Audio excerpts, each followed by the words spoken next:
Muy buenos días, bienvenidos a nuestro tiempo devocional Tu Palabra para encontrar el camino. Hoy es 21 de mayo del 2025 y vamos a continuar con la lectura de la Biblia en un año con el libro de Daniel capítulos 6 y 9. Daniel capítulos 6 y 9.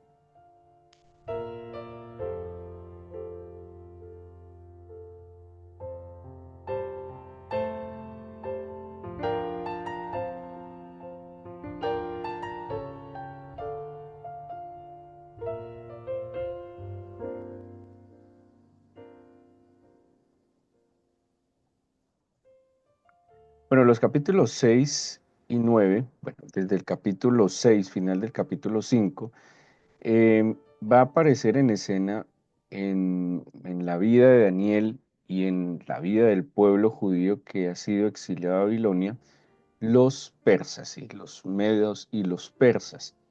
Los persas son un reino que viene del oriente. Su origen es en lo que hoy conocemos como Irán, y estos reyes van a ser los nuevos gobernantes de toda esta zona del Medio Oriente. Ya había pasado el imperio asirio, luego el imperio babilónico, y ellos van a conquistar el imperio eh, pues babilónico, asirio, todo lo que había sido antes. Luego en la historia va a venir el imperio griego y posteriormente los romanos, que es en el tiempo en que nuestro Señor Jesucristo va a venir a este mundo. Daniel estuvo entonces, fue llevado cautivo por los babilonios, estuvo en la corte de los reyes de Babilonia, ¿sí?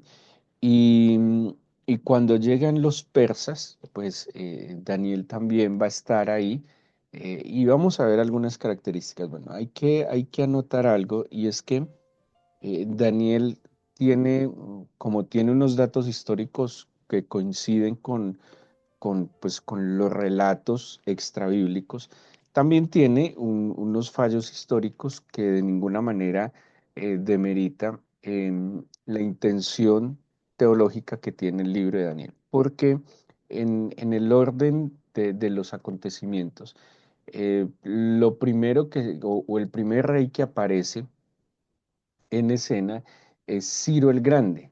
Ciro el Grande, que está mencionado en el libro de Esdras, que está mencionado también en Deuteronomio.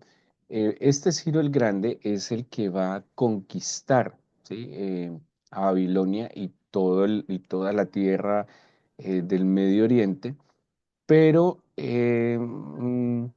según Daniel, le aparece primero Darío, y Darío va a ser descendiente, o va a ser el sucesor más bien de Ciro. O sea, primero está Ciro el Grande, luego está Darío primero, luego va a venir uno que es muy conocido, Asuero o Jerjes, como es mencionado también en la Biblia, y luego pues otros que están mencionados. Entonces aquí tiene una imprecisión histórica el libro de Daniel, pero que de ninguna manera pues le quita mérito a la intención que tiene el redactor del libro de mostrarnos la obra del Señor, pero también la disposición de un hombre como Daniel. Hemos visto varias cosas en Daniel, un hombre sabio, un hombre muy fiel al Señor, un hombre temeroso al Señor. Y, y desde el capítulo 6, cuando entra en escena el imperio persa, va a venir como la segunda parte importante del libro de Daniel, y que creo que es lo que más pesa para nosotros como creyentes, son las visiones que empieza a tener Daniel.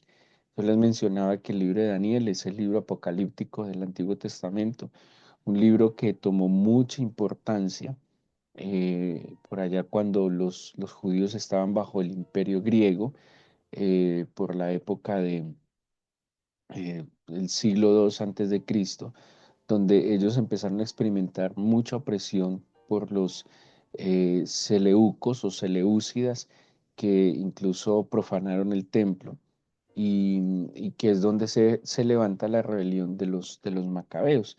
Este libro, sobre todo en esa época, toma mucha importancia. Algunos incluso lo datan o datan una parte de este libro de esa época, donde se despierta una gran expectativa mesiánica y apocalíptica. Cuando digo mesiánica es centrada en el Mesías descendiente de David, y apocalíptica pues por estas imágenes y figuras, digámoslo, un poco fantásticas que se presenta, pero donde este Mesías traería la justicia y traería la retribución al pueblo judío por su sufrimiento. Así que del capítulo 6 en adelante, 7 en adelante, empiezan las visiones de Daniel. Ha sido objeto de estudio.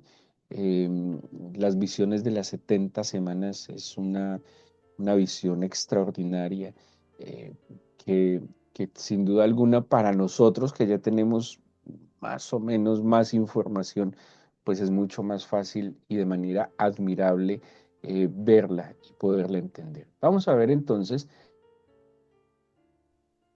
algunas características de Daniel que nos da el capítulo 6 y el capítulo 9. Está 6 y 9 porque en estos dos capítulos está mencionado Darío. Ahora, hay otra posibilidad y es que se refiera, eh, ya sabemos que en el capítulo 6 hay una dificultad histórica, pero es posible que en el 9 se refiera a Darío III, pues que va a venir, va a ser como el quinto rey en Persia, y es posible que el capítulo 9 se refiera más bien entonces a este Darío III. Pero ¿qué pasó? Darío toma todo el reino de Babilonia, o sea, viene conquistando. Según el relato de Daniel, dice que divide su reino en 120 sátrapas o satrapías. La verdad, los registros persas hablan de 30 más o menos satrapías, pero pues el escritor está tratando de darle cierta grandeza al imperio persa, demostrando que era muy grande y mostrando que en medio de su grandeza y de su poder estuvo presente un hombre de Dios, un judío que sería Daniel. El caso es que las satrapías eran como pequeñas provincias o provincias, y según esto es real, así los persas dividieron, digamos que le dieron un ordenamiento territorial a su imperio para tener una mejor administración. Bueno, los persas históricamente fueron buenos administradores, fueron tolerantes con los pueblos que ellos conquistaron. Lo del edicto de Ciro existe, ese edicto, o sea, físicamente hay un descubrimiento arqueológico que es ese rollo de Ciro, el cilindro de Ciro, perdón, donde está el edicto de que él daba libertad de culto y que por eso los judíos podían volver a adorar a Jerusalén. O sea, eso es real, lo que está en Esdras, lo que está en Isaías, lo que está en Nehemías, en Crónicas, pues es real, existe ese edicto. Y los persas entonces fueron muy condescendientes con los pueblos que conquistaron, no fueron tan avasallantes como, por ejemplo, los asirios, como eh, posteriormente serán los romanos en algún momento de la historia. Y allí entonces Daniel tiene un espacio en la corte también como uno de los principales gobernadores. Y entonces esto es como la importancia de este dato que quiere dar el escritor. ¿Qué pasa en el capítulo 6? Bueno, nos hablan de Daniel en el versículo 3, dice que él estuvo y fue superior a los sátrapas y gobernadores. Acuérdense que él está diciendo que había unas 120 satrapías y que había tres gobernadores por encima de ellos, y Daniel era uno de ellos y además era el principal. Pero ¿qué vio Darío y qué veían en Daniel? Uno dice, en él hay un espíritu superior, ¿sí? Es algo que notó Nabucodonosor, es algo que notó Belsasar en Daniel, que en él estaba, en términos más modernos diríamos, la unción del Espíritu del Señor estaba sobre Daniel. Daniel era un hombre pues que procuraba, y lo vemos en este capítulo, permanentemente la búsqueda del Señor, a pesar, Daniel tuvo una vida privilegiada, ¿sí? En términos generales, una vida privilegiada, pero no por el hecho de tener una vida privilegiada fue una vida fácil, fue una vida que también le implicó riesgos, peligros, pero vamos a ver a un Daniel supremamente fiel, eso dice el versículo 4. Dice que los gobernadores, envidiosos de Daniel, obviamente, buscaban ocasión para acusarlo, pero no encontraban ninguna falta, porque él era fiel y en él no había vicio ni falta alguna, ¿sí? Claro, estos hombres eran llenos de envidia, seguramente Daniel era un extranjero y estaba colocado en un puesto de privilegio, pero acordémonos por qué. Porque en él había un espíritu superior, porque era un hombre fiel, porque no había falta ni corrupción. Esa expresión vicio tiene que ver con que no había corrupción en él. Y ojo, fiel a quién primero, fiel al Señor, pero fiel también a la función que le fue delegada, ¿sí? Seguramente vieron que era un hombre coherente, correcto, diligente, laborioso en lo que tenía que hacer y obviamente esto era evidente para que Darío lo colocara en esta función. Estos hombres entonces buscan ocasión de caer, ven que no hay una falla en su papel como gobernante, así que ingenian una manera de hacerlo caer respecto a su fe. ¿Qué vieron en Daniel? Que era un hombre radical, ¿sí? Que era un hombre que estaba completamente firme respecto a su fe, como dice el salmista, que aún jurando en daño suyo no por eso cambia. ¿Qué es ser fiel? Ser fiel implica estar siempre, estar siempre, así me convenga, no me convenga, así sea fácil, no sea fácil. Por eso a los seguidores de Cristo se les llama fieles, porque no siempre seguir a Cristo es fácil. El fiel va, viene, sube, baja, sean las condiciones favorables, cómodas, sean no tan favorables, no sean incómodas. Eso es fiel. El fiel está allí. Por eso cuando los esposos están prometiendo en los votos matrimoniales fidelidad, en esos votos matrimoniales están diciendo que no importa las condiciones, que no importa las variables que pueda haber en la vida, van a estar juntos hasta que la muerte los separe. Eso es fidelidad. Estar ahí, estar ahí cuando estamos en las buenas, en las grandes, pero también en las no tan buenas, en las pequeñas, en las difíciles, como dicen los votos matrimoniales, en la abundancia, en la escasez, en la salud, en la enfermedad, en el éxito, en el fracaso, en, en la fuerza o en la debilidad, ¿sí?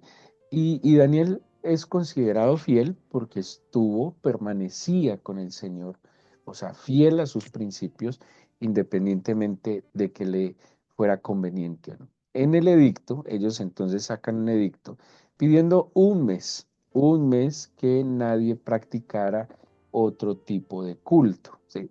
Ojo que esto es bien particular porque los persas habían dado libertad de culto. Así que de alguna manera no podrían contradecir absolutamente esa libertad de culto. Entonces colocan un mes que nadie adore otro Dios que no sea la reverencia al rey. En este caso, como lo menciona Daniel, ya sabemos que hay una falla histórica ahí, Darío. Un mes, o sea, un mes que no orara públicamente, ¿sí? Aparentemente no era nada del otro mundo, pues un mes, digamos, sacan un edicto en Colombia que si en un mes se congregan las iglesias cristianas van a la cárcel, pues nosotros en la practicidad, porque así somos, diríamos, pues no nos congreguemos un mes y ya después del mes volvemos a congregarnos, pero Daniel en una fidelidad profunda, radical, eh, no deja de hacer lo que él hace. ¿Qué hacía Daniel? Dice versículo 10. Cuando supo que el edicto había sido firmado, entró en su casa, abiertas las ventanas de su cámara que daban hacia Jerusalén, se arrodillaba 3 veces al día y oraba y daba gracias delante de su Dios como lo solía hacer antes. No cambió. Aún jurando un daño suyo, no cambió. Puede que venga un edicto que me prohíba buscar a mi Señor, pero le temo más a mi Señor. Necesito más a mi Señor. Seguramente Daniel, no como nosotros que somos tan prácticos, Daniel entendía que lejos del Señor nada era y que más allá de un edicto, o sea, pensemos en esto.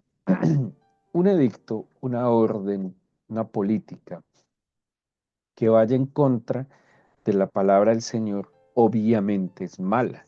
Entonces yo no tengo por qué sujetarme u obedecer una orden que vaya en contra de lo que está en la Biblia. La Biblia no cambia, ¿sí? Hay muchos que quieren cambiar los principios y adaptar la Biblia que para los tiempos modernos, pero la Biblia no cambia. Lo que es bueno, lo que es malo, lo que es pecado, lo que es santo, lo que es profano, y punto. La Biblia no es adaptable a los tiempos. La Biblia tiene aplicación para en todos los tiempos y circunstancias, pero no se puede adaptar, no se puede releer la Biblia al antojo, ¿sí? Y, y Daniel entonces, en su fidelidad, hizo lo que hacía siempre, no cambió. Yo oro 3 veces al día, yo abro las ventanas de mi habitación, yo miro hacia Jerusalén y cada día busco el favor de Dios, no lo voy a dejar de hacer, ¿sí? Entonces, dice el versículo 11, se juntaron aquellos hombres y hallaron a Daniel orando y rogando en presencia de su Dios. Increíble que la ocasión de caer no fue respecto a asuntos ni, digámoslo, administrativos, morales, no, fue de hecho en un asunto de su vida espiritual. Pero Daniel, muy bien parado, muy firme en sus convicciones, pues no dejó de hacer lo que venía. Aquí viene la historia que sabemos, que es que Daniel es echado al foso de los leones y el Señor lo libró. Pero me llamó mucho la atención en el versículo 16, cuando Darío intenta pues, librar a Daniel, porque el mismo Darío lo había colocado como el superior en sus gobernantes, porque veía en él un espíritu superior, porque veía en él un hombre fiel, que no tenía corrupción, un hombre que era diligente, que hacía muy bien su trabajo, y le pesaba, y pues iba a perder un gran funcionario. Pero cuando Daniel es librado, o cuando Darío va a ver cómo le había ido a Daniel, en el versículo 16 le dice, "Mm, el Dios tuyo, a quien tú continuamente sirves, Él te libre". Ese fue el deseo, pues, como de Darío cuando fue llevado al foso de los leones. Y luego en el 20 eh, cuando ya lo habían metido al foso de los leones, dice, Daniel, siervo del Dios viviente, el Dios tuyo, a quien tú continuamente sirves, te ha podido librar de los leones. Y ahí Daniel le contesta que obviamente había sido librado de los leones. ¿Qué ve Darío, además? A pesar de la digámoslo así, la maña, la triquiñuela de estos perversos gobernantes. Darío incluso lo veía como una virtud en Daniel, que él continuamente servía al Dios viviente, ¿sí? Y aquí vemos una característica muy importante. Daniel siempre servía al Señor, ¿sí? Eh, no había ocasión para no servir al Señor. Se me viene a la memoria cuando el Señor Jesús supuestamente se sentó a descansar y sus discípulos fueron a Samaria, creo que a buscar unos alimentos, y supuestamente el Señor estaba descansando al mediodía en un pozo, pero esto no era un simple momento de descanso, sino una ocasión para ministrar a la mujer samaritana, ¿sí? Como decía el mismo Señor Jesús, mi Padre hasta ahora trabaja y yo trabajo. Siempre estamos en una oportunidad de servir al Señor. Servimos al Señor cuando le adoramos, cuando le buscamos, cuando le alabamos, cuando oramos. Servimos al Señor cuando hacemos nuestras labores para Él, cuando hacemos las labores con amor, con integridad, con diligencia. Servimos al Señor cuando servimos al prójimo, cuando extendemos nuestra mano al prójimo. Servimos al Señor cuando extendemos su reino y su justicia. O sea, el servicio del Señor no se limita a, digámoslo así, a funciones eclesiales. El servicio del Señor es en todo lo que somos, en todo lo que hacemos, en actuar, en conducirnos con esa integridad y con ese amor para el Señor. Así que, pues obviamente vemos a Daniel firme, muy, muy radical en sus principios y el Señor una vez más se glorifica. Y en el capítulo 9 que es donde empieza ya bueno, desde el capítulo 7 ven unas visiones, pero en el 9 es donde se va a dar lo que les comentaba de las 70 semanas. Este tema de las 70 semanas es increíble, es extraordinario, ha sido motivo de estudio durante muchos años porque en la profecía de Daniel, en 70 semanas, se enmarca todos los acontecimientos proféticos hasta la venida del Señor Jesús, o sea, hasta la segunda venida del Señor Jesús. Es extraordinario en algo tan aparentemente corto y sintetizado está toda la historia de la redención a partir de este momento histórico de la vida de Daniel. Pero ¿cómo empieza el capítulo 9 y qué quiero resaltar en esto?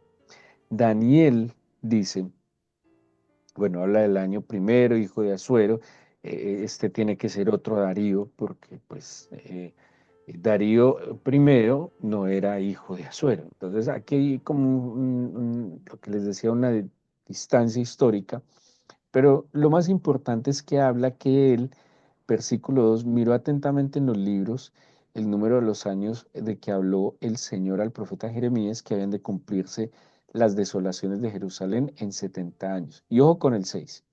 Volví mi rostro a Dios, el Señor, buscándole en oración y ruego, en ayuno, silicio y ceniza, muy parecido a lo que hizo Nehemías, y oré al Señor mi Dios e hice confesión, diciendo, y aquí en adelante empieza hasta el versículo 19 una oración de intercesión que hace Daniel por su pueblo. Y vemos entonces, a pesar de todo lo que hemos visto, que había un espíritu superior, que era un hombre fiel, sin vicios, sin corrupción, que continuamente servía al Señor, que era un hombre que confiaba en el Señor. Aquí vemos un extraordinario intercesor. Y hay algo con lo que quiero terminar, una idea que le hemos hablado algunas veces. El intercesor tiene una llave maestra a la revelación del Señor. El intercesor tiene algo que mueve el corazón del Señor para que le sean revelados asuntos. Les voy a dar otro ejemplo. Abraham. Abraham era un intercesor y al intercesor se le dan a conocer situaciones precisamente para que pueda orar efectivamente. Moisés era un intercesor y Moisés entendía situaciones, cosas para tener herramientas para poder interceder.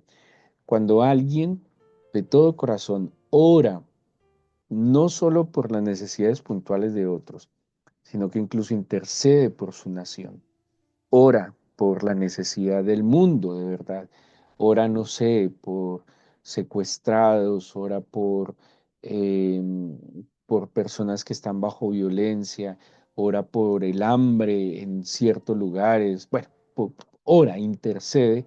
Aquí Daniel está intercediendo por todo un pueblo.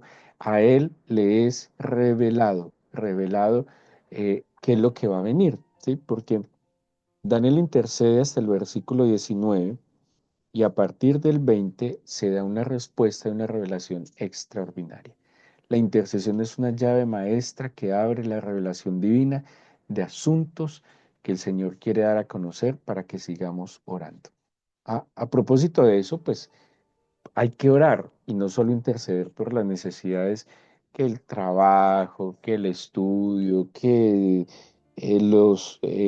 las necesidades económicas, la salud. Claro que hay que orar por eso, pero tenemos que dar pasos más allá y entonces ¿quién va a orar por la nación? ¿Quién va a orar La Biblia nos exhorta a que oremos por los que están puestos en autoridad.